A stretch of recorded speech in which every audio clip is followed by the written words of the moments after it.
America के तिजारती नुमाइंदे Jameson ग्रेयर ने सरकारी ऐलान करते हुए कहा कि सरकार 1974 के तिजारती कानून के सेक्शन 301 के तहत जांच शुरू करेगी।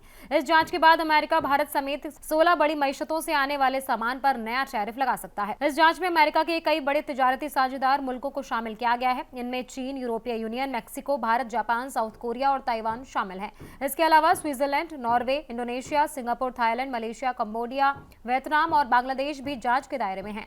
ये कदम तब उठाया गया जब अमेरिका के सुप्रीम कोर्ट ने 31 सादी इमरजेंसी का हवाला देकर लगाए गए ट्रंप के पुराने टैरिफ को रद्द कर दिया था। ब्लूमबर्ग के मुताबिक सहाफियों से बातचीत में जेमिसन ग्रेयर ने कहा कि अमेरिका का मानना है कि कई बड़े ताजुर साझेदार मुल्कों ने प्रोडक्शन सलाहियत इतनी बढ़ा ली है कि वो घरेलू और आलमी मांग से जुड़ी नहीं है। सरकारी बयान में कहा गया कि अमेरिका अब अपने सनती बुनियाद को दूसरे मुल्कों की वजह से कमजोर नहीं होने देगा। उनका कहना है कि कई मुल्क अपनी जरूरत से ज्यादा प्रोडक्शन के मसले को अमेरिका पर डाल रहे हैं और बड़ी तादाद में सामान यहाँ भेज रहे हैं। उन्होंने कहा कि इन जांच का मकसद अमेरिकी मजदूरों के लिए अच्छी आय वाली नौकरियां पैदा करना है। ग्रेयर ने आगे कहा कि ट्रंप एडमिनिस्ट्रेशन को सनती तरक्की की कोशिशों के सामने बड़ा चैलेंज है।